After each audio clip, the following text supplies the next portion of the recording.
Salut tout le monde, bah écoutez, j'espère qu'on m'entend bien, parce que là on me voit plus, hein. Non, je vous rassure, il y a un peu plus de lumière que ça chez moi. Je vais peut-être allumer là. Hop, on va essayer d'utiliser. Hop, hop, hop. Alors quand c'est pas la fenêtre, c'est la lumière. Non, mais là, c'est pas possible, une lumière comme ça. Voilà, il y a peut-être un peu plus de lumière. Vous avez vu un petit peu le titre? Les relations humaines sont de la physique des particules. Hein, ça vous paraît con, hein, vous dites, mais qu'est-ce qu'il raconte? Mais qu'est-ce que c'est que ça? Bah ouais, bah je m'en vais vous le prouver. En tout cas, c'est une des hypothèses sur laquelle je réfléchis. Enfin, c'est pas vraiment une hypothèse, hein, je veux dire, on réfléchit à tout un tas de choses durant nos moments de réflexion, mais c'est vrai que ça fait très longtemps que je voulais faire cette vidéo. Je voulais juste attendre un petit peu que ça se repose, que la pâte se repose, et bah écoutez, je vous la propose là. Donc, et j'ai fait tout un tas de papiers en plus, hein, j'ai tout un tas de notes, hein, pour éviter de... Parce que c'est un sujet dense, hein, il va falloir parler de physique des particules, notamment de mécanique quantique, théorie des champs, il faut parler de relations humaines, donc c'est des sujets assez denses et je ne voulais pas m'éparpiller. Voilà, les relations humaines en fait, enfin nous pouvons être comparés à des particules et les relations humaines peuvent être comparées à la physique des particules. Je m'en vais vous le montrer, messieurs, dames, maintenant, allez.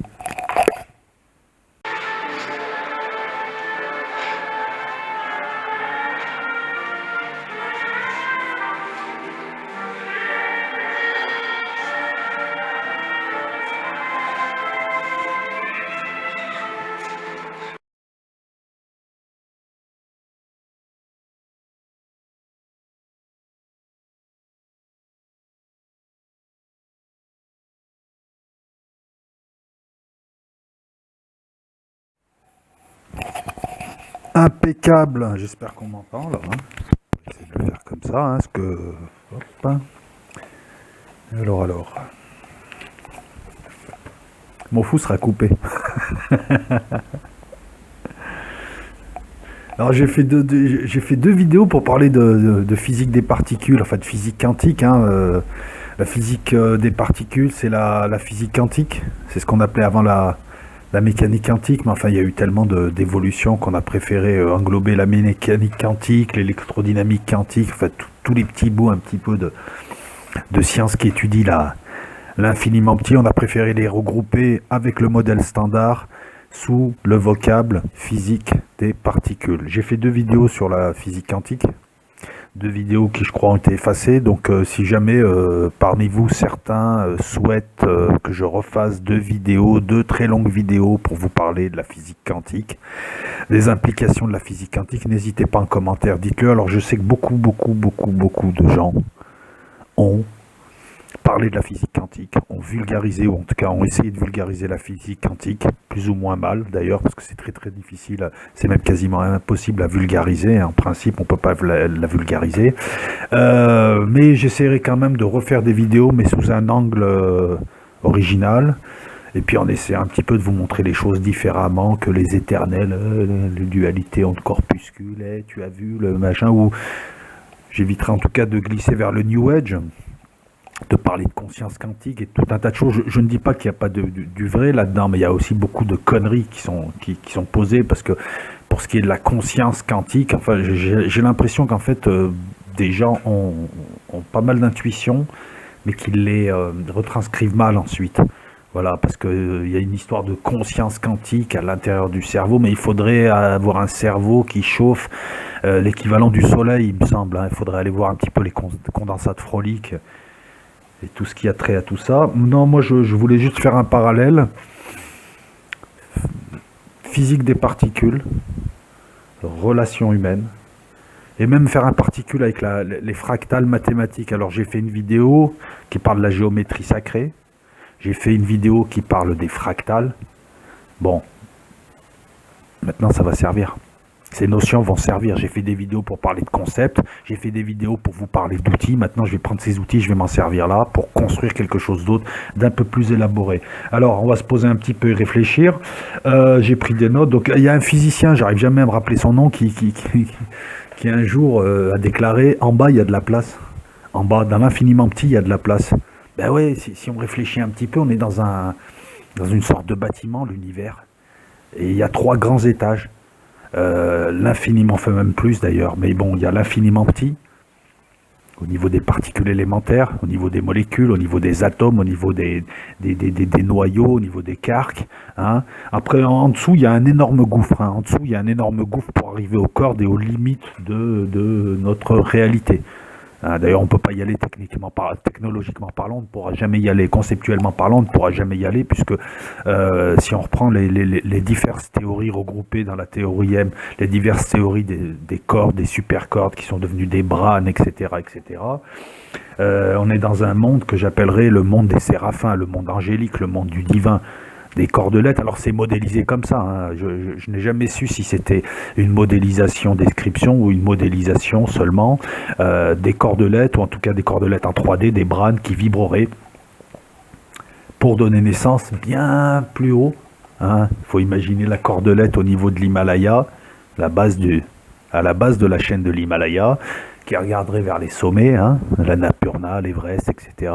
Et à ce moment-là, en chantant, elle ferait apparaître une particule élémentaire qui elle-même, on la met à la base, elle regarderait le sommet, et à ce moment-là, elle verrait un atome. Vous voyez les ordres de grandeur un petit peu, pour vous la faire courte, entre la limite du perceptible, la limite de l'infiniment petit, jusqu'où on peut imaginer, j'ai pas d'y aller. Donc à peu près les cordes, hein, 10 puissance moins 35 mètres il me semble, hein, si je dis pas de bêtises, ou moins 35 cm, 10 puissance moins 35 cm. Donc. Et les premières particules élémentaires, il y a plus d'ordre de grandeur qu'entre nous et la taille de l'univers.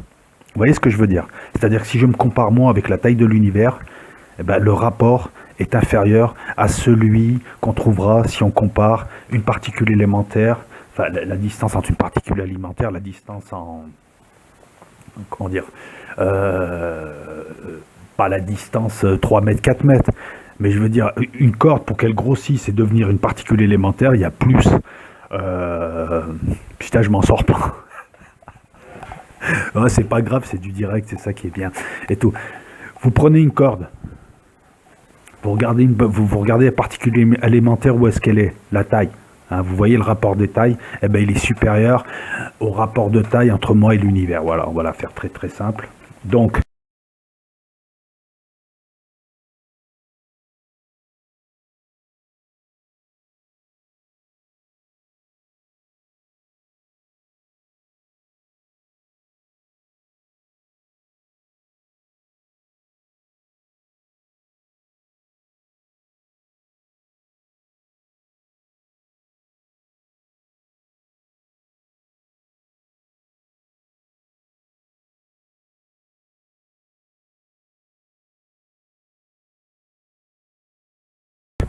on est dans un bâtiment qui s'appelle l'univers. Il y a plusieurs étages, il y a 3 grands étages, il y a l'infiniment petit, il y a le monde classique dans lequel nous sommes, nous, les animaux, l'Everest, les voitures, les avions, oh c'est beau, oh c'est gros, hein, voilà, tout ça et tout. Et ensuite, passer un certain seuil qu'on appelle seuil relativiste, on a le monde relativiste, le monde des grandes vitesses, le monde des grandes distances, c'est ce qui nous entoure dans le ciel, dans l'espace. Hein. C'est... Je sais pas, c'est les étoiles, c'est les pulsars, c'est les magnétostars, c'est les naines brunes, c'est le soleil, c'est voilà, c'est un monde où les vitesses, les distances sont tellement incommensurables que d'autres règles apparaissent et c'est étudié, c'est décrit. Enfin, ce monde-là est décrit par la relativité, notre monde est décrit par la physique classique, hein, newtonienne, galiléenne. Qu'est-ce qu'il y a encore, Maxwell, pour l'électromagnétisme, pour l'optique, vous avez, je sais plus, Kepler, etc.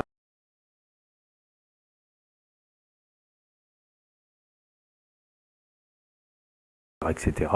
Et le monde du dessous, l'étage du dessous de ce bâtiment, l'infiniment petit.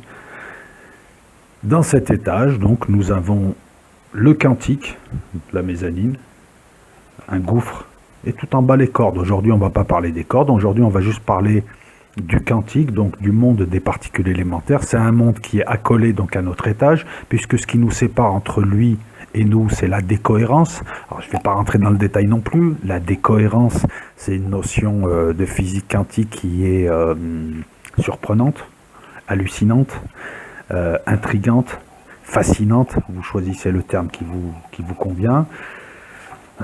Qu'est-ce que je pourrais dire d'autre avant de commencer à rentrer vraiment dans le vif du sujet? C'est marrant, hein. On pourrait voir ça comme un losange. Eh, si, si. Regarde. Alors, attends, comment je vais accrocher ce truc? J'espère qu'on m'entend encore bien. Voilà. Imagine, tu as les limites. On ne sait pas ce qu'il y a en dessous. Énergie, Dieu, on ne sait pas. Ensuite, tu as des cordes. Hein, tu vois. Ensuite, tu as des cordes. Des cordes qui vibrent. Les anges qui chantent dans le royaume angélique, qui chantent leurs chansons bien plus haut. Hein, pense Everest, pense montagne, pense très très loin. Ça donne des particules élémentaires qui sont, on ne sait pas trop ce que c'est. C'est pas une onde, c'est pas une corpuscule. Ça apparaît sous forme d'onde, ça apparaît sous forme de corpuscule, mais ça a une autre nature. On ne sait pas. On arrive à nos limites conceptuelles, nous, à nos limites ontologiques. On ne sait pas ce que c'est. On sait que c'est pas une onde, on sait que c'est pas un corpuscule, même si ça apparaît soit sous l'une des formes. C'est autre chose, ça a une autre nature. Donc, en dessous, ça chante. L'univers est une grande symphonie. Et vous avez des particules qui apparaissent. 27 particules, pas 28, pas 26, 27. 27 si on rajoute le graviton.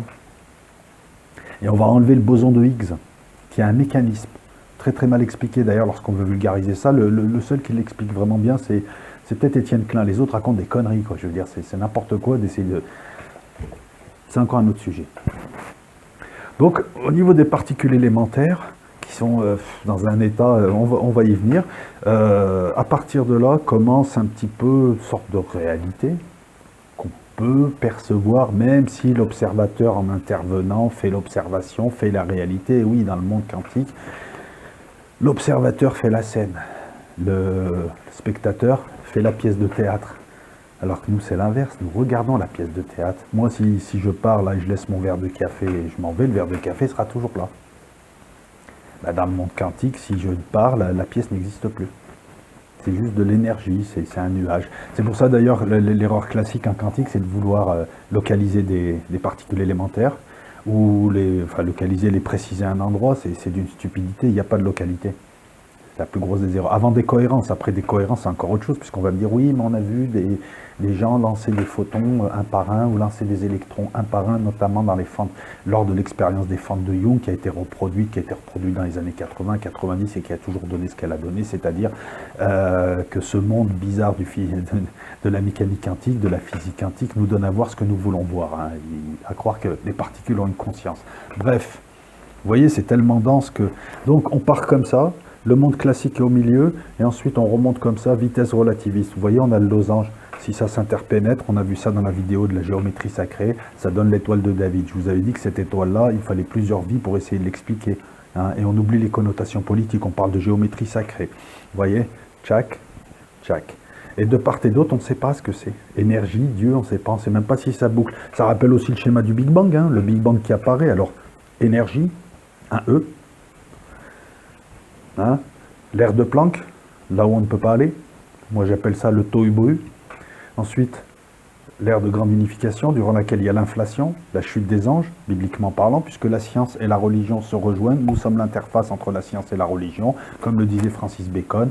Peu de science éloigne de la religion, beaucoup de science rapproche de la religion. Ben là, on peut retrouver le tohu-bohu, la chute des gens, c'est-à-dire l'univers qui refroidit. Hein. L'univers, c'est quoi? C'est uniquement un processus de brisure de symétrie, c'est-à-dire quelque chose de très chaud qui, au fur et à mesure qu'il refroidit, crée des déséquilibres thermiques et autres, qui font qu'il y a différentes phases et l'univers s'est structuré. Ce qui est marrant d'ailleurs, c'est que nous, par exemple, en quantique, notre monde il est au milieu, entre le relativiste et le monde quantique, alors que pour ce qui est du Big Bang, on a créé l'infiniment petit, puis l'infiniment grand, et ensuite seulement l'humain.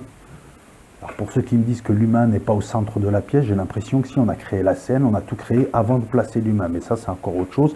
Poursuivons. Donc, non, mais ces digressions-là, elles ont leur utilité dans la mesure où on ne se rend pas compte qu'on est dans un monde où il y a différents plans, différents mondes.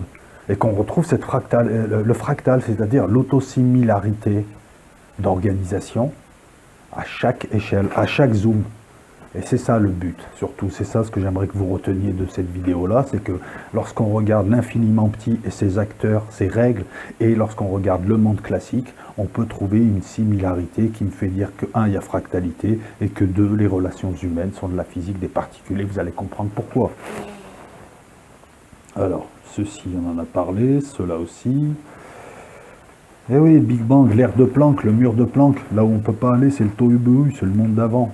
Avant cette ère de Planck, on ne sait pas. Il y a le petit E, énergie. Énergie, quelque chose, un point d'une dimension nulle et d'une énergie infinie.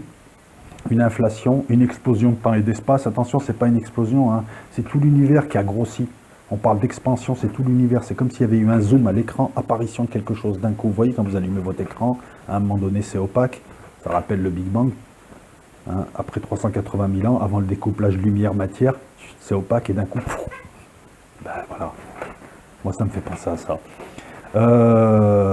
Mais en dessous, il y a E, énergie.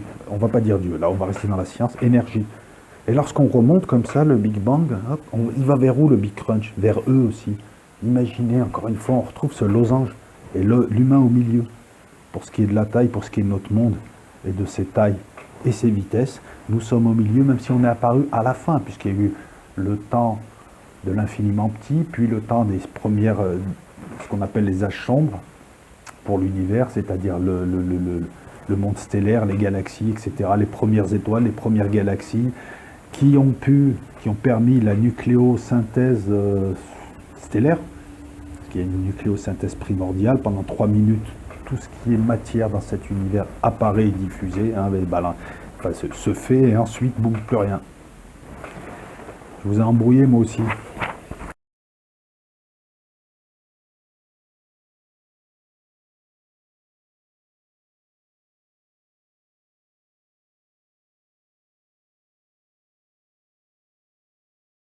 Je me suis embrouillé. Je me suis même beaucoup dispersé.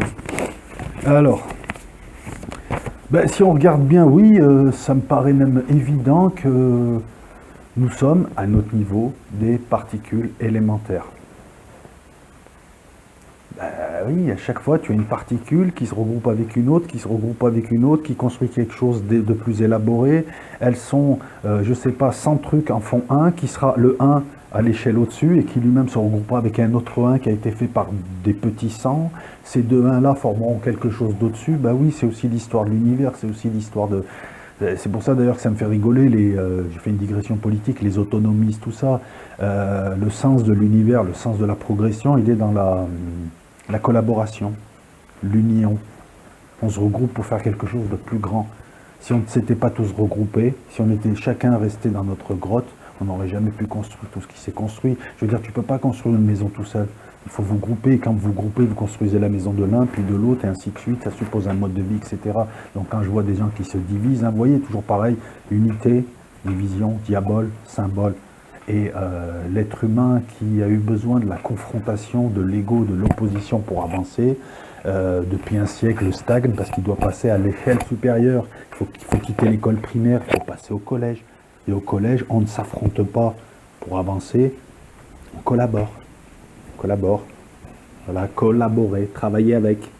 Hein, laborer, c'est du latin. Hein. Après, je ne vais pas rentrer dedans. Bon.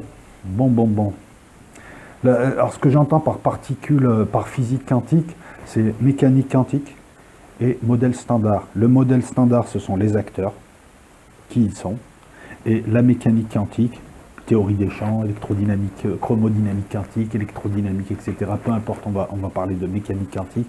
C'est l'explication de la pièce, les règles, les interactions entre les gens, leur rayonnement. Interaction, c'est quand ils agissent. Rayonnement, c'est ce qu'ils sont. Alors, on va comparer avec nous. Nous sommes les particules élémentaires. Nous avons des interactions entre nous. Et même lorsque nous ne faisons rien, de par nos attitudes, de par, je ne sais pas, nos odeurs, nos postures, nos non-dits, nos actes manqués, nos rayonnements, quelque part, on est là, on ne dit rien, mais on rayonne, nous jouons aussi dans la pièce. Donc voilà, nous aussi, on peut trouver à travers la philosophie, la psychologie, la sociologie, l'ethnologie, la paléontologie, on peut trouver des disciplines, des sciences non exactes, qui peuvent nous décrire comme la mécanique quantique va décrire la pièce qui se déroule à l'étage du dessous. L'infiniment petit, l'infiniment, le monde classique, au milieu la décohérence. Je vous explique particules élémentaires, atomes, molécules, et là on est dans le monde du moléculaire qui se coupe en deux. D'un côté on est dans le moléculaire avant décohérence, c'est-à-dire que chaque particule, chaque système quantique est dans un état, un ensemble d'états. Il n'a pas encore décohéré. Et de l'autre côté, monde classique, on a la décohérence. C'est là où démarre la chimie.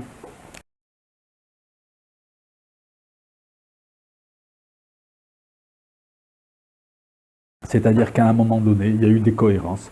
L'environnement, l'observateur, parce que l'observateur, c'est pas forcément quelqu'un, ça peut être l'environnement.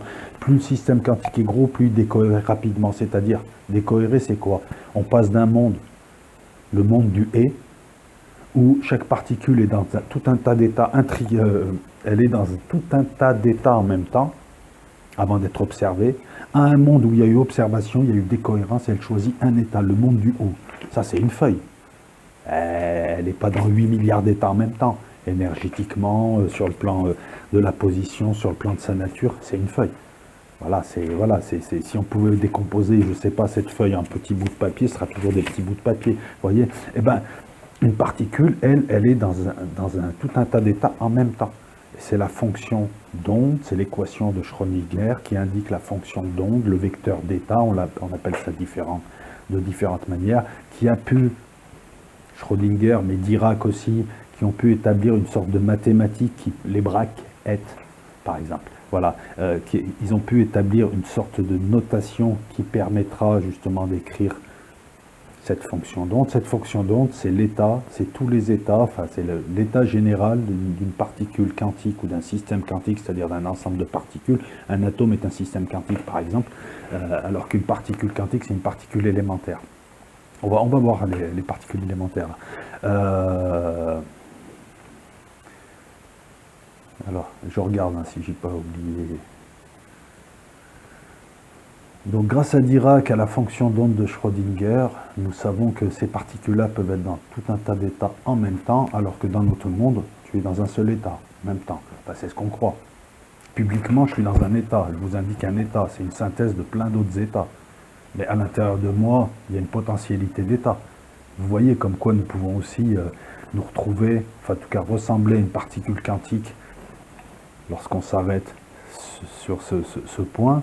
La particule, elle est avant décohérence dans tout un ensemble d'états potentiels. Au moment où elle décohère, elle choisit un état. Ben, nous, c'est pareil finalement. Notre esprit, notre inconscient, je ne parle pas du conscient, je ne parle pas du verbal, ensuite de ce qui va sortir du public. Je vous parle de l'inconscient. C'est une bouillie d'impressions, de stimuli, de pensées qui ne sont pas encore formulées.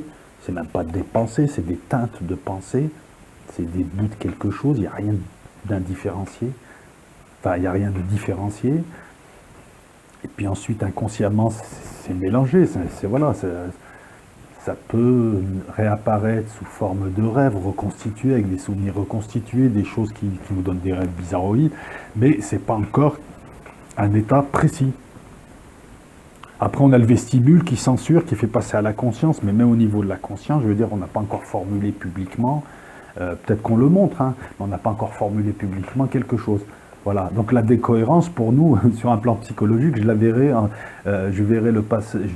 comme le passage entre l'inconscient et le public. L'inconscient et le conscient, non dit, c'est encore autre chose. On va dire que c'est au milieu, c'est en train de se faire, ou bref. On est une particule élémentaire parce qu'on peut être dans plusieurs états en même temps. Avant, et voilà, regardez, très simplement, je suis là, je suis dans une réunion. Je suis envahi, j'écoute les autres parler, je suis envahi par tout un tas d'émotions, de sensations, et à un moment donné, je ne vais en exprimer qu'une, ou je vais exprimer le résumé de tout ce que j'ai en moi. À vous, voilà, on me donne la parole et je vais parler, mais je vais exprimer qu'une seule chose. Je décohère. Vous voyez? Même si vous ne voyez pas, c'est pas grave.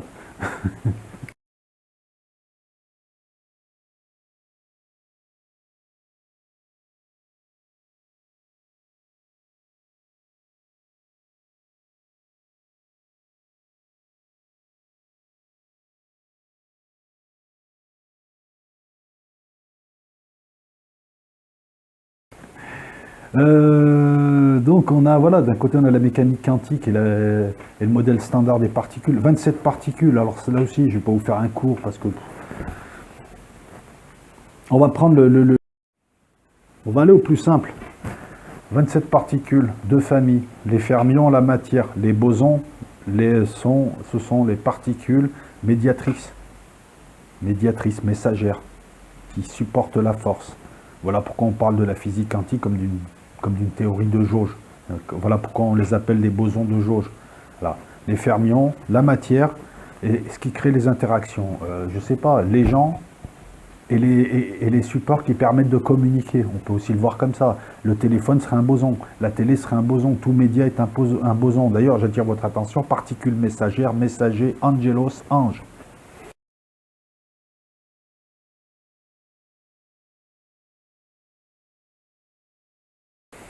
Vous allez voir, parce qu'on est obligé de parler de religion, enfin, de ce que la religion a évoqué elle aussi à sa manière. Parce qu'on peut dépasser science plus religion, on peut dépasser ça pour avoir une théorie, quelque chose de supérieur qui les complète, hein, qui les unit et qui les complète. Moi, je pense ça comme ça, un petit peu comme physique quantique plus relativité.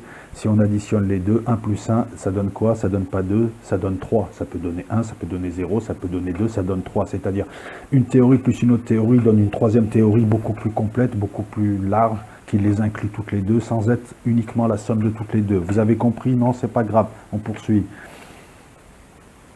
Donc je vous ai demandé de penser au fractal, autosimilarité à chaque échelle, hein, parce que c'est le but de la vidéo. Je vous ai un petit peu... Alors le modèle standard, fermion, la matière, simple, hein. Les électrons, les neutrinos, 3 familles d'électrons, 3 familles de neutrinos, hein, neutrinotoïques, muoniques et électroniques. 3 familles d'électrons, on n'observe qu'une famille sur Terre, c'est dans l'espace ou lors d'expériences qu'on aura les deux autres types d'électrons. C'est juste une histoire de charge, enfin de puissance de charge. Ensuite, vous avez quoi dans la matière, que je ne te dise pas de bêtises? Tu as les électrons. Contrairement à ce qu'on dit, un proton et un neutron ne sont pas des particules élémentaires car ils sont constitués chacun de 3 quarks. D'ailleurs de couleur inversée pour le proton et le neutron. Hein. C'est 2 down, 1 up, 2 up, 1 down, quelque chose comme ça. Bref, 6 quarks qu'on nomme selon des couleurs.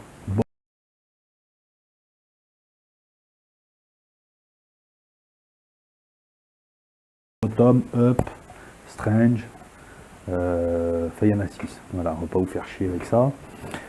Donc les quarks en matière, l'électron, le neutrino, faut rien que j'oublie. Hein.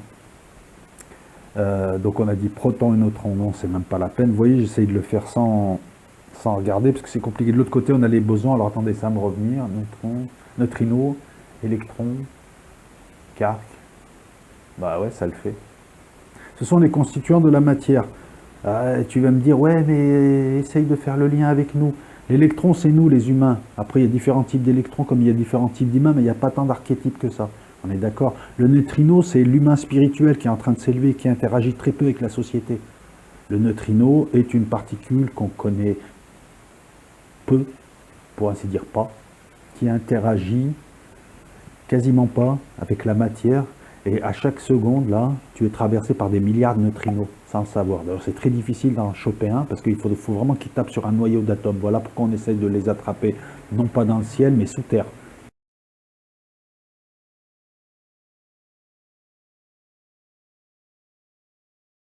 Parce que lorsqu'ils traversent la Terre, à un moment donné, on espère qu'il y en ait un sur je ne sais combien de milliards, qui tape là où il faut, qui puisse être capturé, on puisse mieux comprendre ce qu'est cette particule élémentaire.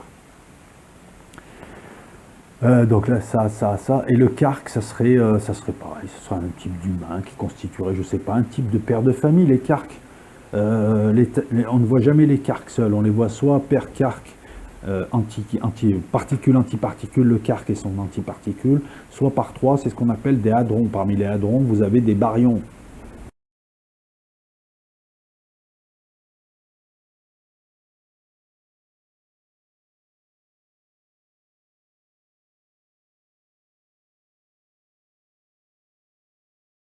Entre autres, etc., etc. Vous voyez, c'est compliqué, je suis en train de me perdre. Ce que je veux vous dire par là, c'est qu'il y a 27 particules. 27 particules. On est d'accord? Voilà, 27 types de particules. On ne parle pas... Alors 27... 27 pourquoi? Parce qu'il y a le graviton. On a observé des ondes gravitationnelles de manière indirecte avec LIGO Virgo en 2015. Donc partant de là, on a observé des ondes gravitationnelles, un champ gravitationnel formé par deux trous noirs qui se tournaient l'un autour de l'autre avant d'entrer en collision. Ils se flairaient le cul, comme on dit, comme deux chiens avant de se rentrer dans l'art. Et on a pu voir des ondes gravitationnelles, c'est-à-dire un plissement du tissu espace-temps, ce qui nous fait dire que le graviton existe, puisque le graviton, la particule naît d'un champ, de la brisure d'un champ, comme pour Higgs, comme tout un tas de choses. Et là, on est dans la théorie des champs. Il faut arrêter de voir les particules comme des points localisés quelque part. Ce ne sont que des excitations de champs. Tout est champ. Si je téléphone, moi, à 10 copains, on est en réseau, lorsque je fais un hangout, on crée un champ. Le champ n'est pas forcément spatial. Il peut être, voilà, je fais un hangout, tous les gens qui sont dans ce hangout, on crée un champ scalaire, et chaque point de ce champ, c'est nous. Voilà, nous sommes chacun des points de ce champ. Vous voyez, on n'a pas besoin de localiser spatialement. Et là, encore une fois, j'ai envie de vous dire, on retrouve cette similitude avec la mécanique quantique, avec les théories de champ, c'est-à-dire voir en termes de champ. Si on brise le champ, on a des bouts de champ, c'est ça les particules. Mais voir le champ et voir les particules comme des excitations du champ, et voir les échanges entre particules comme des échanges de bosons. Et c'est ça qui m'intéresse, parce que dans les bosons, on a tout un tas de particules qui métaphysiquement nous intéressent. Alors vous avez W+, W-, Z0, ce sont les bosons de l'intérieur. Alors, non, je vais trop loin. D'abord, dans l'univers, il y a 4 forces. 4 forces. L'interaction forte, l'interaction faible, l'électromagnétisme et la gravité.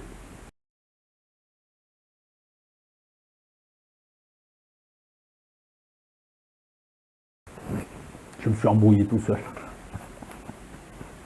J'ai essayé de faire des liens, je savais qu'elle serait compliquée celle-là. Boum, boum, boum, boum, boum.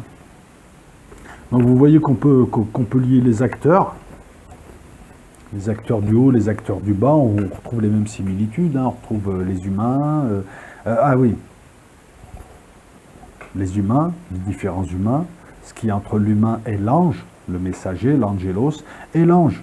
Alors, on oublie les 3 bosons de l'interaction faible, on va surtout se concentrer sur... On oublie, alors le graviton, c'est la gravité, c'est ce qui a sculpté l'univers. On parle du graviton comme de la particule, la gravité comme du doigt de Dieu. Vous voyez, on revient toujours à Dieu. C'est pareil pour le mécanisme de Higgs, on parle du boson de Higgs, c'est-à-dire la particule née de l'éclatement d'un champ de Higgs, qui a un mécanisme qui donne sa masse, je ne parle pas de poids, qui donne sa masse aux autres particules, on en parle comme la particule de Dieu. C'est bizarre, ces scientifiques qui se disent laïcs, qui ne veulent pas faire de référence aux religions, mais qui passent leur temps à se référer à Dieu en parlant de l'univers, à croire que l'univers est une image projetée de Dieu ou est Dieu lui-même. On va surtout s'intéresser aux photons. Moi, c'est ce qui me fascine le plus, puisque tout ce que nous voyons dans cet univers, nous le voyons grâce aux photons.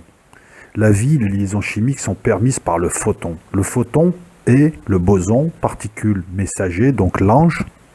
Vous allez voir que ça a son importance. De tout ce que nous pouvons voir, il porte l'information, il porte la vie, il permet certaines liaisons chimiques, il permet tout un tas de choses. Lui, il est émis dans tout un tas d'interactions entre particules élémentaires. Ce photon, on dit qu'on est dans un monde luciférien, et le photon porte la lumière, porte l'électromagnétisme. La lumière, c'est une onde électromagnétique, il porte la lumière.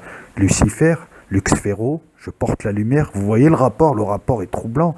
On est tombé dans le monde de Lucifer.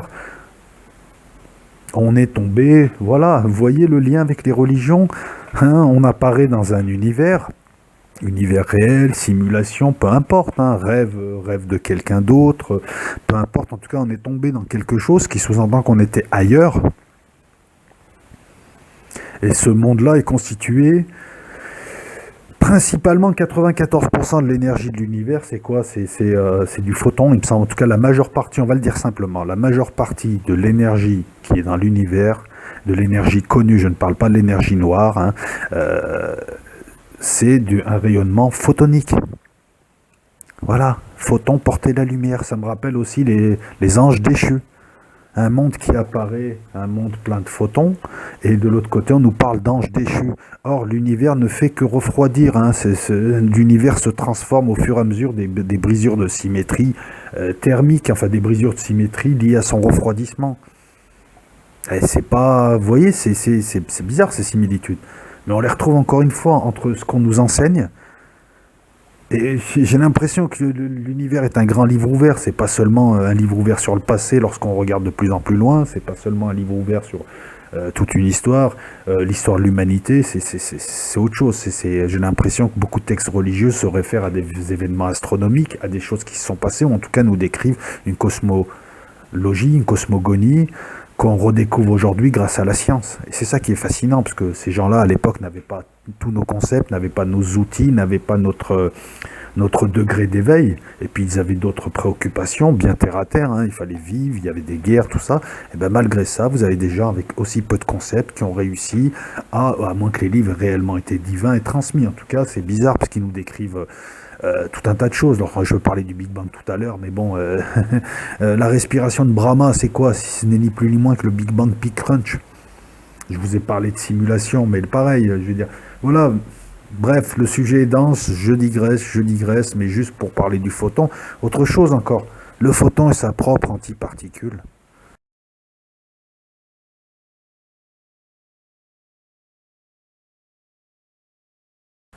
Et ouais, c'est le seul des 27 acteurs qui ait sa propre antiparticule, c'est-à-dire lui-même. Le photon ne perçoit pas le temps, il est éternel, il va à la vitesse de la lumière, il est étalé dans l'univers. Si tu étais un photon, tu te verrais partout dans l'univers en même temps, partout, et il n'y aurait pas de temps. Tu vois un petit peu?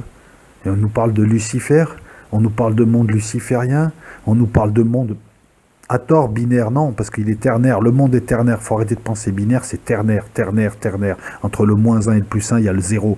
Le zéro qui te permet de t'échapper, le centre, le cœur, l'intérieur. Ça, c'est encore autre chose. Voilà, donc on va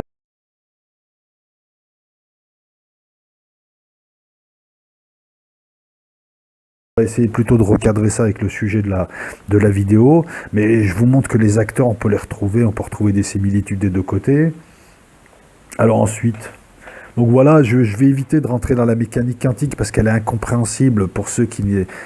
C'est un autre monde, c'est d'autres règles, c'est des bizarreries pour nous, on arrive à nos limites ontologiques, on arrive à nos limites conceptuelles, il y a 6 postulats de départ, c'est le monde dué, c'est le monde de tout un tas de choses, où tout ce que tu crois savoir, c'est pour ça que quand je vois des gens me dire « mais c'est du bon sens, moi j'analyse la Terre plate avec du bon sens », mais toute la physique, espèce de connard, va, toute la physique est faite de contre-intuitifs, ce que tu vois, encore une fois je me répète, ce que tu crois être plein et totalement vide à l'échelle de l'infiniment petit. Ce que tu crois être là est un peu partout par là. Ce que tu crois qui est fait comme ceci, c'est fait, oh, c'est fait de métal. Ben non, enfin, finalement, non. Tu connais pas sa nature, etc., etc.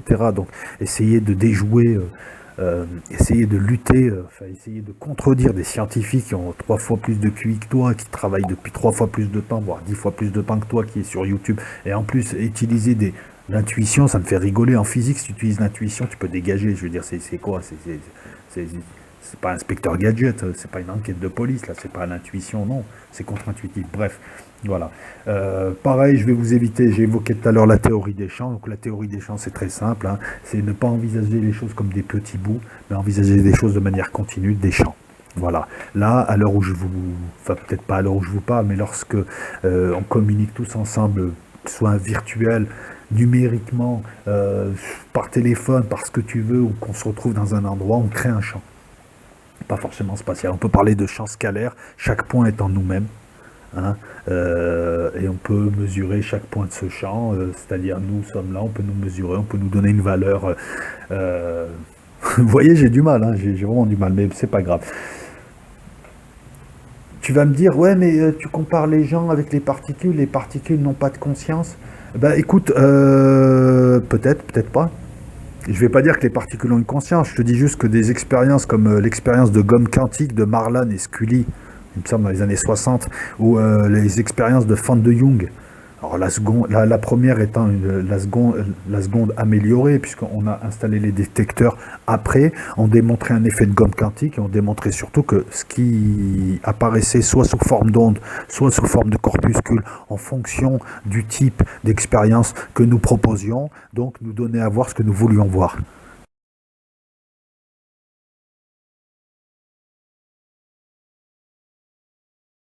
Donc c'est peut-être une forme de conscience, je n'ai pas parlé de conscience. Ensuite, qu'est-ce que tu pourrais me dire?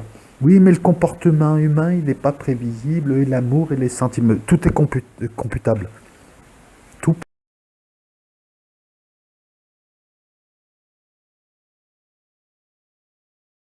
peut être mis sous forme de facteur. Si tu crois que l'humain est imprévisible, tu me fais rigoler. Un humain de la rue de tous les jours, moi, dans mon comportement quotidien, c'est 3-4 000 mots et c'est à peu près 250 types de comportements. Ça va pas plus loin. On peut nous modéliser. Voilà. Après, tu vas me parler de l'imprévisibilité de l'humain.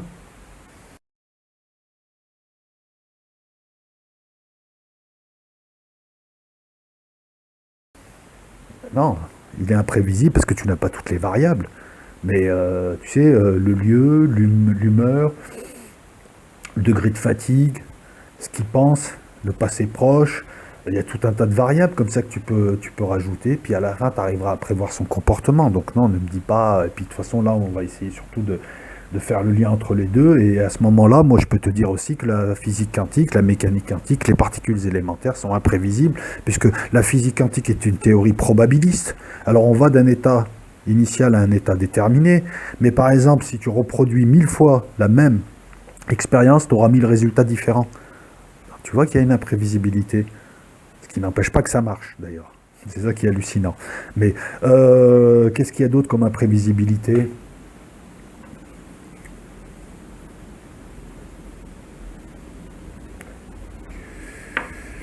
Je regarde, hein, je regarde. De toute façon, c'est alors théorie probabiliste. Il y a tellement de facteurs, il y a tellement de variables qui sont obligés d'utiliser des modèles simplifiés pour essayer un petit peu d'avancer en mécanique quantique. Il faut voir que tout ce que nous racontons sur la mécanique quantique est faux, que les gens qui travaillent en physique quantique travaillent surtout sur des équations et ne cherchent pas à interpréter ces équations, car c'est forcément faux, les mots sont limitatifs.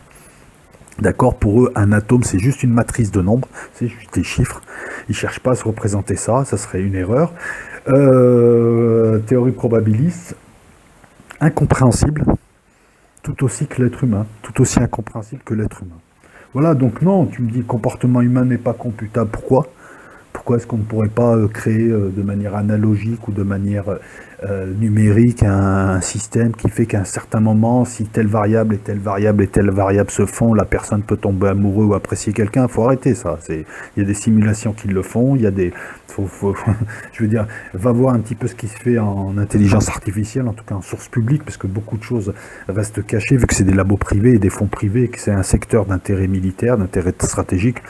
Donc il y a très très peu de données, mais en tout cas va un petit peu voir ce qui est publié, va sur Archive, va sur tout un tas de sites sérieux. Il faut quitter un petit peu YouTube et aller sur des sites sérieux. Tu verras que ce type de commentaires, ce type de problème n'est pas, c'est tout.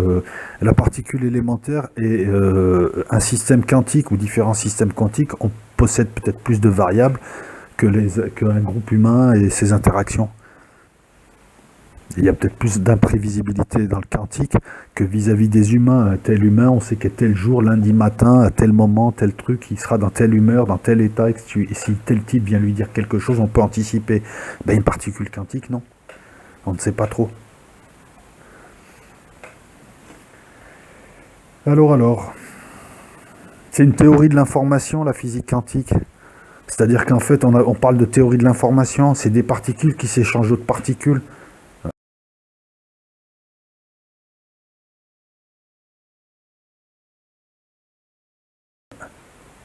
Et nous, on fait quoi? Toute la journée, nous faisons quoi? Même lorsque nous dormons, nous faisons quoi? Nous sommes un support et nous passons notre temps à détenir, travailler, conserver, échanger de l'information verbale, comme là, en utilisant des supports numériques, des supports virtuels, du face-à-face. Même quand je fais rien, je communique. Même quand je fais rien, j'échange de l'information. Voilà, deux particules, par exemple, deux particules, bah, c'est comme deux amis qui s'envoient du courrier, des mails, des lettres, qui s'écrivent, qui se voient. Voilà, c'est ça les liens. Tu noues des liens, une amitié, c'est des liens, d'accord? Et ben là, c'est pareil en physique quantique. Échange de particules, interaction. Tu vois, c'est exactement la même chose. Le problème, c'est que beaucoup de gens ne voient que l'habillage, voient la fausse diversité. Nous remontons au principe et on s'aperçoit que c'est exactement les mêmes structures de part et d'autre. Les deux mondes se ressemblent totalement.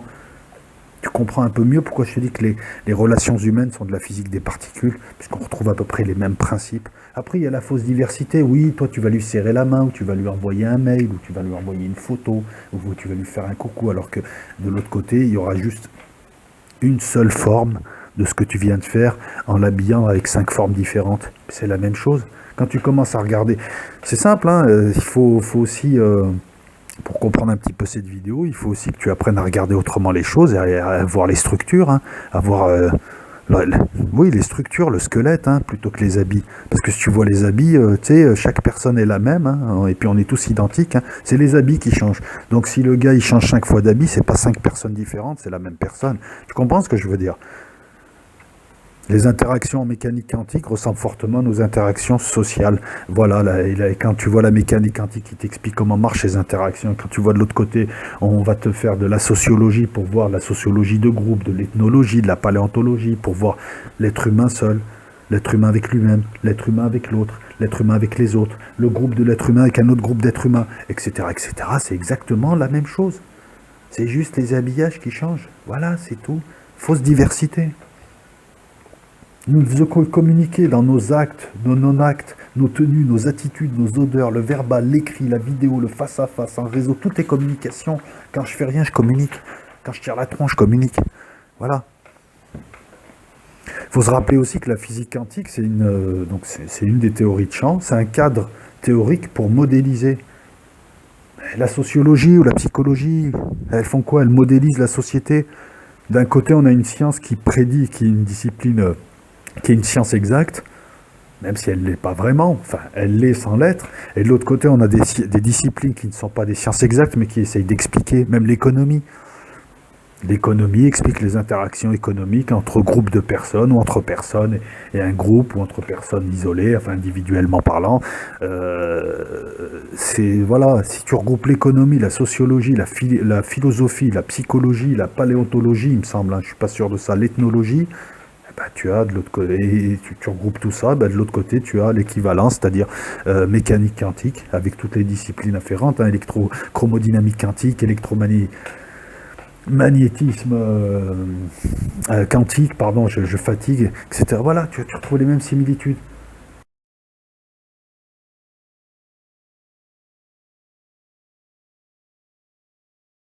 Des acteurs, des règles de l'interaction, une scène. Des acteurs, des règles d'interaction, une scène. D'un côté, voilà, une scène théorique où ce sont les acteurs qui font la scène. De l'autre côté, les acteurs subissent la scène. Et si tu vas dans le monde relativiste, chaque acteur voit sa scène. Enfin bref, je vous l'avais déjà expliqué par vidéo, mais j'hésiterai pas à la refaire. Donc voilà, donc les bosons, il y en a 13. Ça fait penser à 12 apôtres plus 1.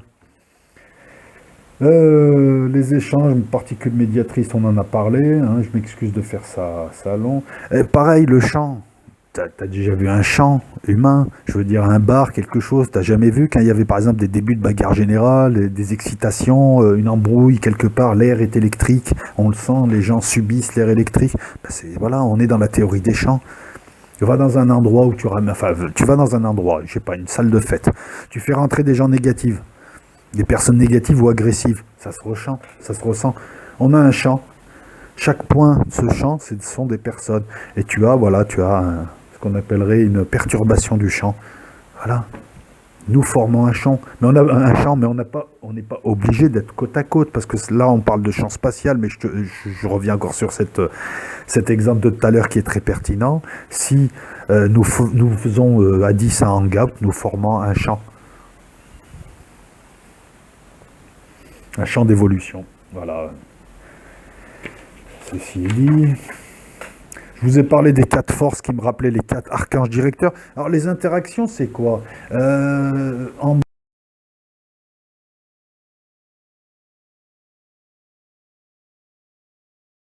ils ont quoi? Ils ont les quatre forces, nous avons les quatre forces. Ensuite, c'est quoi? C'est attirance, répulsion et neutralité au milieu. Et nous ne faisons qu'alterner. Voilà les types de rapports que nous avons. Dans l'extrême, c'est l'attirance extrême ou la répulsion extrême. Et entre les deux, le point d'équilibre, c'est le neutre. Et entre, ça peut être la sympathie, l'amour, l'antipathie, je t'aime pas, machin. Vous comprenez? Voilà, c'est une échelle graduée, un degré où on passe d'un état à un autre pour aller attirance, répulsion. C'est exactement ça.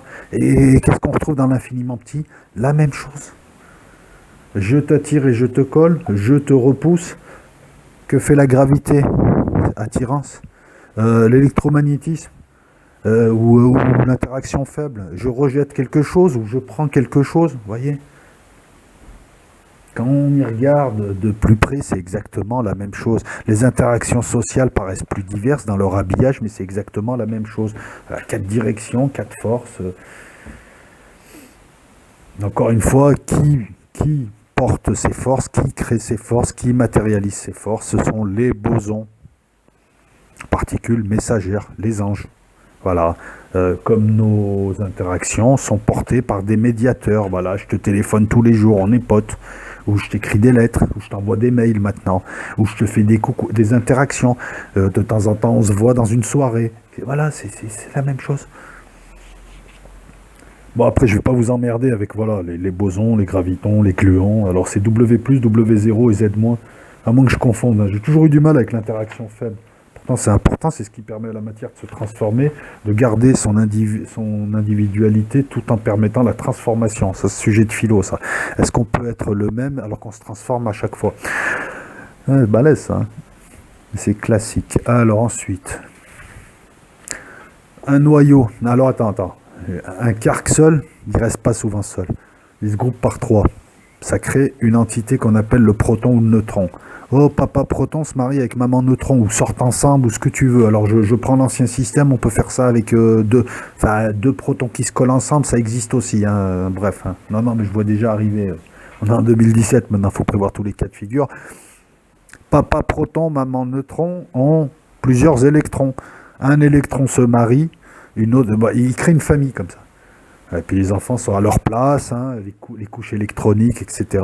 Et puis tu en as un qui s'éloigne petit à petit de sa famille, qui est sur la couche extérieure et qui part faire sa vie, ou qui se marie, deux familles qui s'unissent, c'est deux atomes qui s'unissent, liaison covalente par un même électron ou par plusieurs mêmes électrons. Si je dis des conneries, les scientifiques, n'hésitez pas à rectifier.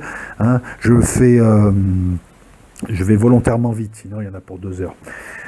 Vous voyez, donc en physique des particules, on peut retrouver ce qui est par analogie un être seul, un couple, une famille. Puis ensuite, on peut aller beaucoup plus loin. Les molécules, ça peut être un clan, une tribu, une ville, un pays, etc., etc. Et ben nous, c'est pareil.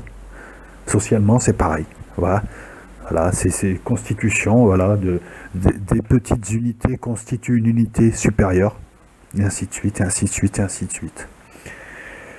Ce qui est marrant, c'est qu'en physique des particules, 1 plus 1 peut donner 0, peut donner 1, peut donner 2, peut donner 3. Deux systèmes quantiques, en se groupant, peuvent donner un troisième. Deux particules peuvent donner une particule supérieure, et ainsi de suite. Voilà, je crois qu'un scientifique a écrit un livre qu'il a intitulé La mécanique des étreintes, pour parler de la mécanique quantique. Joli titre. Hein. Ensuite... on va reprendre un petit peu ce qui caractérise la physique quantique d'un côté, et puis on va essayer de faire le parallèle avec l'humain. Alors, la dualité onde-corpuscule, on ne sait pas si c'est une onde, si c'est un corpuscule, si c'est une onde, un corpuscule, une onde, un corpuscule, on s'en branle en fait. Parce que c'est autre chose, mais on ne sait pas ce que c'est. C'est autre chose qui nous donne à voir ce que nous voulons. Un être humain, c'est quoi? Un être humain, c'est un animal, un corps d'animal, des pulsions animales. Il est humain, et en se civilisant, il aspire à devenir homme. Divinité, Horus, Bouddha, ce que tu veux. Donc il est pareil, il a une double nature. Très souvent, on parle de la nature divine de l'homme. On parle de la triple nature chez les gnostiques, ilique, psychique, pneumatique. Vous voyez, donc on ne sait pas exactement ce que nous sommes.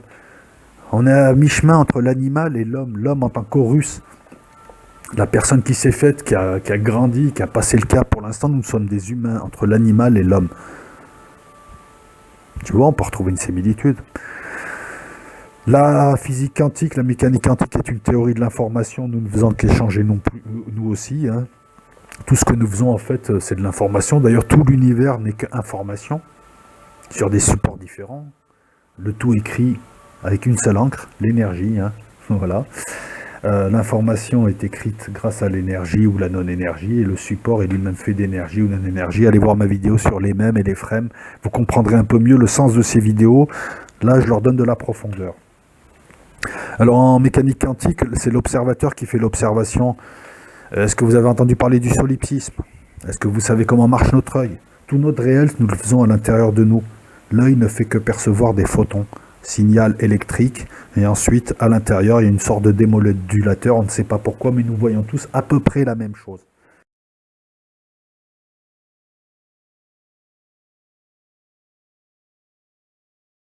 Nous sommes autant de radios qui avons créé notre station et on est tous branchés sur cette station réalité. Voilà, c'est pas RMC. Là, c'est pareil. Avec l'œil, tout ce que tu vois, en fait, tout ton réel extérieur, il est fait à l'intérieur dans ton cerveau. Parce qu'en fait, là, ce qui rentre, c'est juste des photons. Des petits bouts de lumière. Petits bouts d'énergie, pardon. C'est des quantums d'énergie. Voilà. Pour le solipsisme, eh ben, il existe un solipsisme fort et un solipsisme faible. Allez voir un petit peu ce que signifie ce terme. En gros, c'est simple. La seule réalité, c'est ton esprit pensant. Tout le reste n'est que la création de ton esprit pensant. Ça, c'est le solipsisme fort. Allez voir ce qu'en dit Pascal aussi, hein.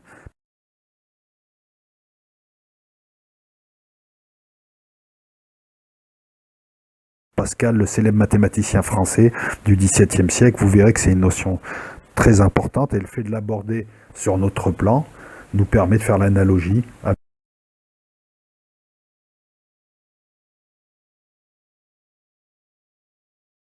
avec la mécanique quantique. En mécanique quantique, c'est simple. Je regarde une scène, elle se cristallise.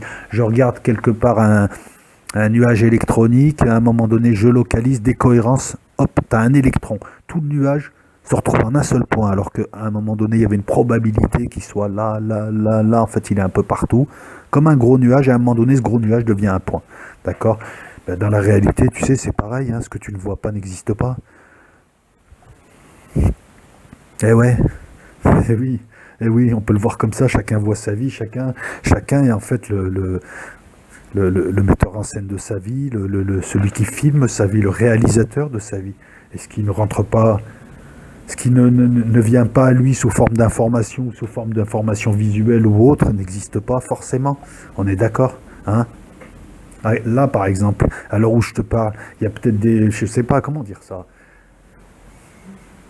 Je connais pas une personne, mais une fois que je la connais, je m'aperçois qu'elle vivait à côté de moi, qu'il y avait tout un monde avec ses drames, ses joies, ses peines. Mais jusque-là, elle n'existait pas.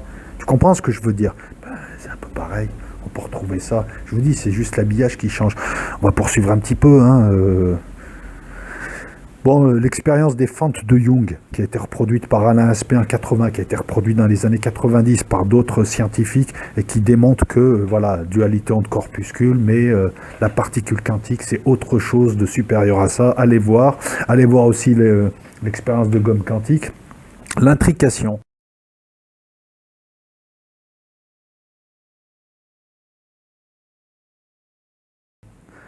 L'intrication permet le laser. Nous émettons deux particules, on les fait partir dans deux sens opposés à chaque bout de l'univers.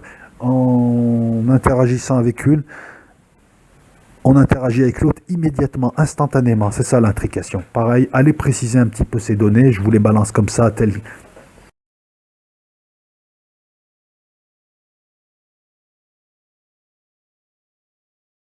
quel, mais c'est beaucoup plus compliqué que ça. Ben, l'intrication, on la retrouve à un autre niveau. Par exemple, quand on a une pensée commune avec quelqu'un, ça arrive souvent ça. Quand on est lié avec quelqu'un et on pense à la même chose au même moment. Ah, vous voulez un autre exemple? La gémellité, deux jumeaux, il y en a un qui est à Las Vegas, l'autre il est sur la Lune, il y en a un qui est en train de mourir et l'autre il n'est pas bien sur la Lune. Et c'est pareil. Vous voyez l'intrication, des particules intriquées. Pareil, on enlève les jumeaux et on met deux personnes qui sont fortement attachées. On parle d'intrication aussi. Superposition d'états, on en a parlé avec la superposition d'humeur, jusqu'à qu'il y en ait une qui prenne le dessus. La décohérence, on en a parlé aussi, hein. La décohérence, c'est le moment où tu vas faire exister sur ce plan. en faisant vibrer, en le disant, mais jusqu'à tant que tu n'as rien dit, ça n'existe pas.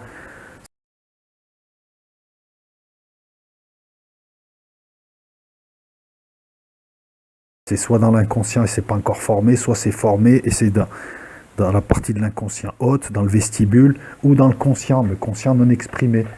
Là, encore une fois, on peut retrouver des similitudes. Pour la non-localité et le principe d'incertitude, je vais être honnête avec vous, je n'ai pas trouvé une similitude pour tout. Mais c'est pas grave, ça ne fausse pas mon raisonnement. La non-reproductibilité des expériences en quantique, on peut, dans les mêmes conditions, avoir 20 résultats différents. Hein. Tu fais 20 fois l'expérience, tu as 20 résultats différents. Alors, pareil, va creuser un peu la piste, tu vas voir, parce que tu vas me dire, mais comment ça marche à ce moment-là, comment on peut prédire des trucs. Va creuser la piste. Le but de cette vidéo, il est aussi que tu ailles vers le savoir bien exprimé, clairement exprimé par des gens qui ont travaillé toute leur vie dessus. Va voir par exemple, va voir ce qu'en dit Étienne Klein sur YouTube, mais va au-delà de YouTube, quitte YouTube un peu. Va voir autre chose. Moi j'ai envie de te dire, à notre niveau, chaque scène est unique. Ce n'est jamais la même eau du fleuve qui passe. Tu comprends ce que je veux dire? Tu ne fais, quand on dit oui, ça se reproduit. Chaque scène est unique. Si là, j'arrête tout ça, et je reviens, je m'habille pareil, je m'exprime de la même manière, je fais les mêmes gestes, ça sera une autre scène, qui sera l'imitation de la première scène. Chaque scène est unique. Tu vois ce que je veux dire? Dans la vie de tous les jours. Si tu te lèves le matin, si tu le refais, ça ne fait pas disparaître, ça ne fait pas anéantir. Ça n'anéantit pas la scène que tu es en train d'essayer de reproduire. Tu ne fais que la reproduire. Ben là, c'est pareil. Le probabilisme. Alors pour moi, le probabilisme, que d'un côté la mécanique quantique soit une théorie probabiliste, parce qu'il y aurait il n'y a pas de variable cachée apparemment. Ok, mais nous aussi, je veux dire quelque part, on est imprévisible. Et puis bon, moi je pense qu'à un moment donné, si on a toutes nos variables, moi je le dis mal, je m'exprime mal. Si tu as toutes les données sur l'être humain, il y aura encore une part d'imprévisibilité liée à je ne sais pas quoi. Voilà, c'est aussi simple que ça. Donc là encore, pareil, on peut trouver un parallèle. J'ai pas trouvé de parallèle à la téléportation quantique, enfin d'information, hein, si ce n'est des transferts télépathiques qu'on retrouve avec la gémellité. Voilà, donc tout n'est pas transposable à l'identique, mais les similarités sont tellement nombreuses que je leur dis encore une fois, les relations humaines, c'est de la physique des particules à notre niveau. Voilà, c'est tout. La mécanique quantique, la physique quantique est indescriptible. Voilà, les spécialistes travaillent sur des équations, etc., etc.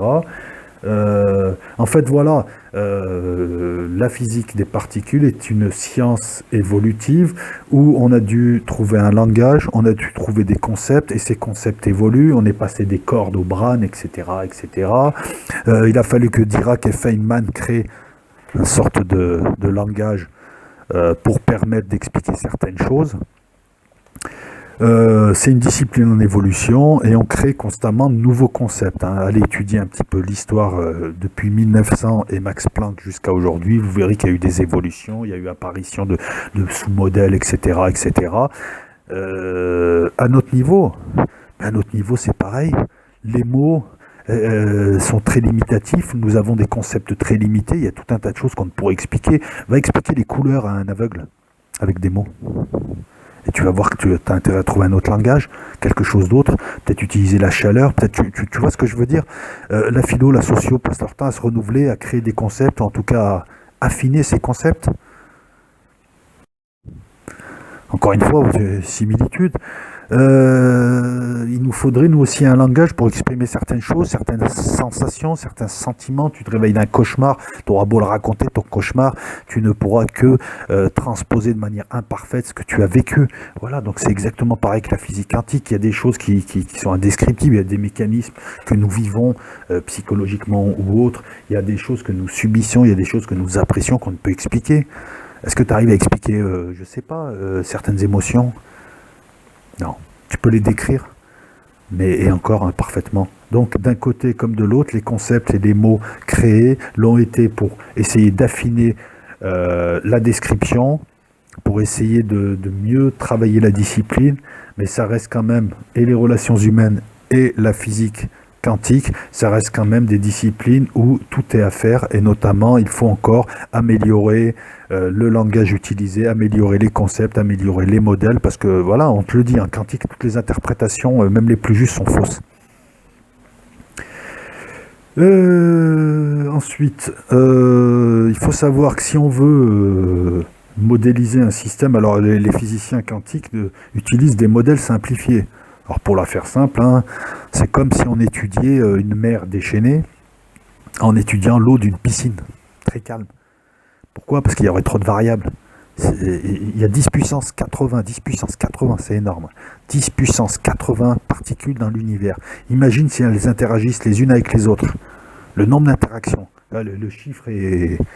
Il n'y aurait pas assez de particules dans l'univers pour que je t'écrive le chiffre. Hein, tu vois ce que je veux dire? C'est pareil pour les êtres humains. Je veux dire, la somme des variables est telle qu'il faudrait une puissance de calcul extrême si on veut vraiment modéliser une société qui n'est pas la société des Sims. C'est pas seulement prévoir avec des modèles simplifiés. Non, si on veut vraiment modéliser notre société et faire en sorte qu'on ait toute l'attitude et le véritable libre arbitre, mais il faudrait une puissance de calcul extrême. Comme pour la mécanique quantique, la physique des particules, appelle-la comme tu veux. Voilà, donc je pense avoir fait un petit peu le tour. Est-ce que je voulais exprimer? Est-ce que j'ai oublié des choses? Non. Non. Non. Alors tu vas me dire pourquoi cette vidéo? Mais tu sais, quand tu vois autrement, tu penses autrement, et tu vois des liens, tu vois des choses, et tu découvres des choses. On essaye de modéliser l'infiniment petit. On essaye et on modélise l'infiniment grand, il y a des simulations pour ça. Par contre, on te dit c'est pas possible de modéliser notre monde. Alors que si, c'est les mêmes difficultés. D'ailleurs, on ne dit pas tout, puisqu'il y a, depuis on va dire 20-30 ans, il y a un énorme travail qui a été fait en intelligence artificielle, en algorithme. Alors on passe notre temps à nous parler d'ordinateur quantique, mais on ne te parle pas de l'importance, c'est-à-dire non pas l'ordinateur quantique, mais les algorithmes qui pourraient le faire tourner, c'est-à-dire ce qui va permettre de créer les programmes. Ensuite, l'algorithme, c'est juste le processus de réflexion. Le processus, c'est la recette de cuisine, hein, parce que là, c'est un mot qui devient à la mode, l'algorithme. L'algorithme, tout le monde parle d'algorithme sans le préciser. C'est juste la recette de cuisine du programme. Voilà ce qu'est l'algorithme. Mais en intelligence artificielle, en algorithme quantique, en mathématiques, dans tout un tas de disciplines, il y a eu un progrès énorme. On a vu apparaître des simulations, on a vu apparaître l'intelligence artificielle, on a vu apparaître la domotique, on a vu apparaître des êtres, on va dire, qui avaient une petite latitude, et encore on ne sait rien parce que ce sont des domaines archi-secrets, ce sont des domaines stratégiques où la recherche privée mène le bal. Donc pour trouver des informations sur YouTube, sur Yahoo, sur Google ou sur Internet en général, tu peux toujours te gratter parce que les gars ils ont mis des milliards, c'est hyper stratégique, ils vont pas publier là. Et ouais, c'est pas le CNES là. Voilà. Donc il y a eu tout un tas de choses qui ont été faites, et le fait déjà de lier physique des particules et relations humaines te dit que si on modélise l'un, on peut modéliser l'autre. On peut utiliser certains modèles simplifiés. Un humain, je te dis, c'est 3000 mots et 250 comportements dans la journée. Donc tu peux aussi modéliser ça. Mais moi, je ne vous parle pas d'une modélisation comme les Sims. Parce que les Sims, ils ne sont pas autonomes. Moi, je te parle pas de ça. Je te parle d'une modélisation où il y aurait un bout de libre arbitre. C'est quoi le libre arbitre? C'est le rapport entre les facteurs de résistance et les facteurs prégnants qui te poussent à. Voilà, c'est juste ça le libre arbitre. C'est la petite place entre ce que tu ne veux pas faire et ce qu'on te force à faire, ou ce que ton corps te force à faire. Et là, c'est la résistance entre les deux, c'est le rapport entre les deux. La conscience, créer une conscience par effet de seuil, créer des êtres. T'imagines l'outil. Imagine un petit peu si on peut modéliser le comportement humain en s'inspirant de la physique quantique. Eh oui. Et on peut gérer la plupart de ces variables, en tout cas suffisamment pour lui donner une conscience et un bout de libre arbitre. Parce que c'est ça qui nous intéresse, on ne veut ni de Second Life, où c'est nous qui animons le monde de Second Life, hein, parce que les avatars de Second Life, si j'allume pas mon ordinateur et si j'anime pas mon avatar, il s'anime pas tout seul.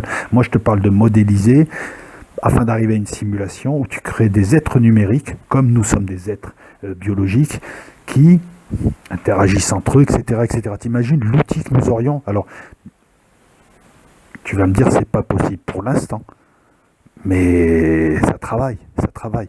T'imagines l'outil que nous aurions pour tester des modèles économiques, des modèles militaires, pour tester tout un tas de choses. Mais je vais aller plus loin. On serait égal à Dieu. Mais non, on serait pas égal à Dieu. Non. Là, je dis une bêtise.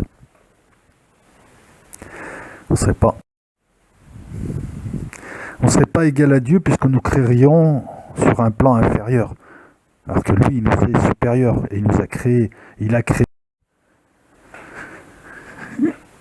Nous ne serions pas l'égal de Dieu, mais nous serions démiurges, créateurs de monde. Imagine, c'est quoi notre monde? C'est un plan, des acteurs, des règles, d'accord? Voilà, quelque chose de fermé, on ne peut pas le dépasser. Imagine, on crée une simulation où on peut créer des êtres numériques qui auraient conscience d'eux-mêmes, qui auraient un petit libre arbitre, qui seraient soumis à certaines règles, qui pourraient eux-mêmes donner la vie, dont on pourrait anticiper, en tout cas on pourrait créer des programmes qui seraient les variables qui les animent. Et on les laisserait tourner. Alors, non seulement on pourrait... Putain, on aurait un modèle, on rentrerait des données, on aurait des modèles économiques, des modèles militaires, on éviterait tout un tas d'erreurs. Puisqu'on pourrait modéliser tout ça, c'est-à-dire, voilà, je vais introduire des données initiales et je vais voir ce que peut donner ce type de politique ou ce truc-là. J'aurai une sim pour ça. Mais allons plus loin. T'imagines l'outil que c'est pour toutes les disciplines, pour la philosophie, la psychologie, pour les maths. Et imagine ces gens à un moment donné qui se mettraient aussi à étudier, à comprendre, peut-être qu'ils nous donneraient des idées, ils nous donneraient une sorte de feedback, retour pour nous faire évoluer. T'imagines, je ne te parle pas de créer un monde pour dominer des gens et leur faire peur et les menacer, tu fais ci et tu fais ça et patati. Non, c'est pas ça. Je te parle d'un outil qui nous permettrait de mieux nous comprendre.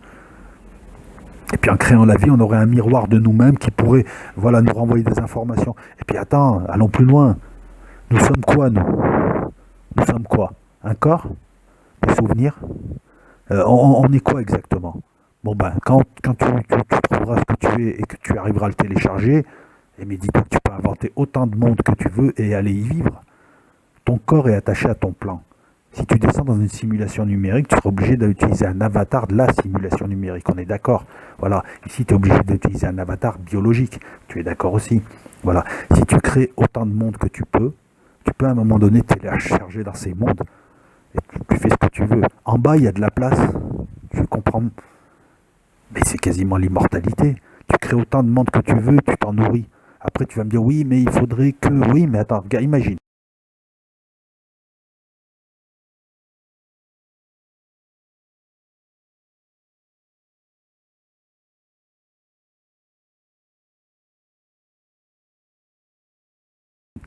Je suis là. Je crée... on va garder le terme de simulation, mais ça peut être sous une autre forme, hein, sous une forme psychique ou autre. Je crée un monde. Donc je suis le plan hôte. Il est le plan qui émane du plan hôte, qui est hébergé par mon plan. Je crée ce monde, je vais l'habiter. Dans ce monde-là, je crée un autre monde. Et ainsi de suite, tu crées un effet d'abîme, hein, de plan en plan. Ça rappelle la gnose, ça rappelle tout un tas de mythologies. Hein. Ces plans, les plans de la densité, il est tombé en bas, il y a des plans à l'infini, etc. Le combat des fils de la lumière contre les fils des ténèbres, etc. Tu vois, tu peux faire plein d'analogies. Et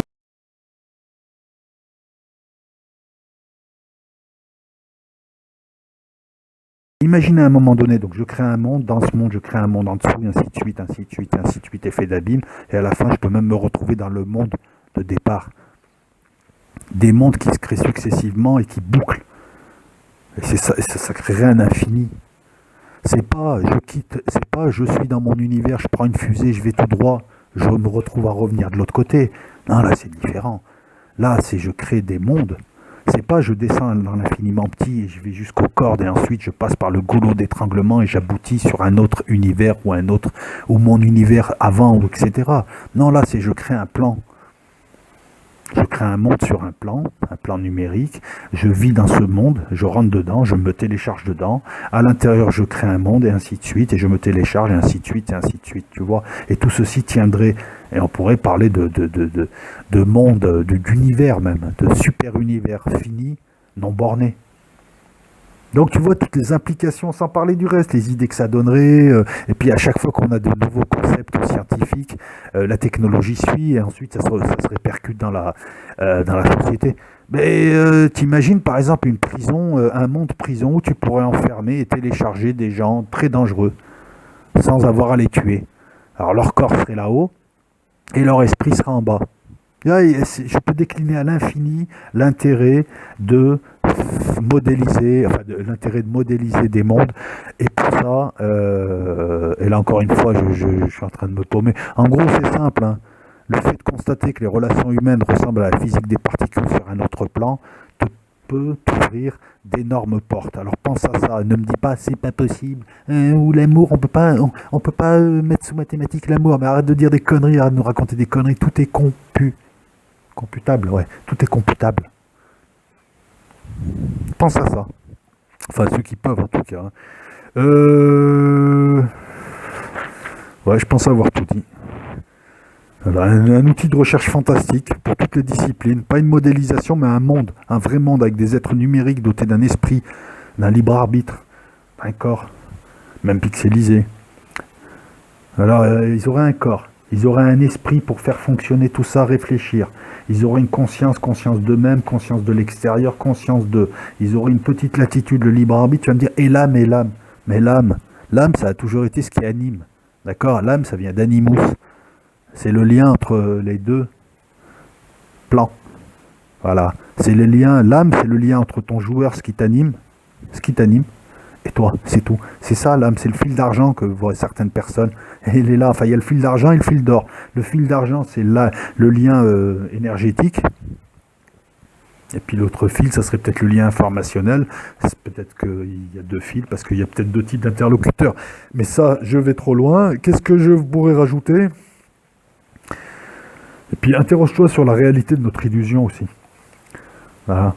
Et oublie YouTube. Essaye de réfléchir par toi-même.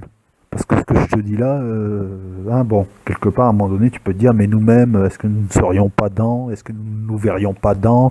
Est-ce que finalement, toutes les variables, tout ça, mais est-ce qu'on ne serait pas des modèles simplifiés? Ben ouais, gars, tu fais une simulation. Est-ce que tu as besoin que chaque particule de cette simulation interagisse avec les autres? Je te prends un exemple simple. Tu crées un programme simplifié d'humain. Le jour où l'humain veut faire de la chirurgie, il y a des programmes qui prennent le relais. Hein. Tu as un programme raccourci, le modèle simplifié. Il y a des programmes qui prennent le relais. Et si tu ouvres le bois, petit à petit, il y a des programmes qui te montreront des interactions entre, je sais pas, des atomes, du sang, de la chair, des cellules, etc. Voilà, parce que tout le monde fonctionne avec un principe d'économie. Et ce que tu ne cherches pas à voir n'existe pas tant que tu ne veux pas le voir. Et là, ça me rappelle la physique quantique, l'observateur fait la réalité. Voilà, c'est tout ce que je voulais dire. Je vais essayer de monter cette vidéo. Lâchez vos coms. S'il y a parmi vous des scientifiques qui veulent rectifier, alors volontairement, j'ai été imprécis sur les notions. J'ai pas dit que j'avais balancé des conneries. J'ai juste dit que j'ai pas cherché à être hyper précis. Hein. Ne venez pas me dire non, mais tu n'as pas dit ça, mais c'est exactement ça. Le but, il est juste, vous avez vu le titre, hein, l'objectif, il est là, il est dans le titre. Hein. Après, il y a peut-être des erreurs, n'hésitez pas à les rectifier. Pour ceux qui veulent faire de la philosophie là-dessus, n'hésitez pas. Pour ceux qui veulent élargir le débat, n'hésitez pas. Mais je pense que cette vidéo est très très très importante pour ceux qui la comprendront. C'est une manière de réfléchir librement, intelligemment. Hein, parce que c'est pas tout de choper plein de données, il faut réfléchir par soi-même avec toutes ces données-là. Et c'est vrai que cette réflexion, je me la fais depuis quand même plusieurs décennies en me disant mais finalement là je nous vois, il y a des règles, tout ça, mais c'est comme en bas quoi. En fait sur chaque plan on retrouve des acteurs, des règles et puis des règles qui se ressemblent. En tout cas moi je vois une grande similitude entre les particules élémentaires de l'infiniment petit et nous-mêmes. Et c'est marrant hein, quand on voit que Michel Houellebecq a écrit un bouquin qu'il a appelé Les particules alimentaires et en fait il ne fait que parler d'humains, ça me fait rigoler quoi. Enfin ça m'a fait rigoler à l'époque. Ciao tout le monde et puis il y a d'autres vidéos là qui arrivent, hein. Il y a 2-3 vidéos là qui arrivent que je prépare doucement, donc celle-là je pense qu'elle va apparaître lundi. c'est-à-dire là, parce qu'on est dans la nuit de dimanche à lundi. Et puis cette semaine, je vais essayer de mettre un maximum de vidéos, et puis on va essayer un petit peu de mêler vidéos politiques, vidéos sociaux, vidéos un petit peu plus distrayantes, etc., etc. Ciao tout le monde et je vous remercie. N'hésitez pas à me mettre un pouce afin que je sois visible, puisqu'apparemment c'est la nouvelle mode. Poussez-moi, poussez-moi, poussez-moi, et puis si vous n'avez pas envie, en tout cas merci d'écouter cette vidéo. Ciao. Ah oui, je rappelle aussi que les commentaires sont en pré-approuvé, parce que j'en vois certains qui continuent à me mettre 10 fois le même commentaire parce qu'il n'est pas passé dans l'heure. Mon gars, tu mets ton commentaire et je le fais passer s'il est poli. Ciao.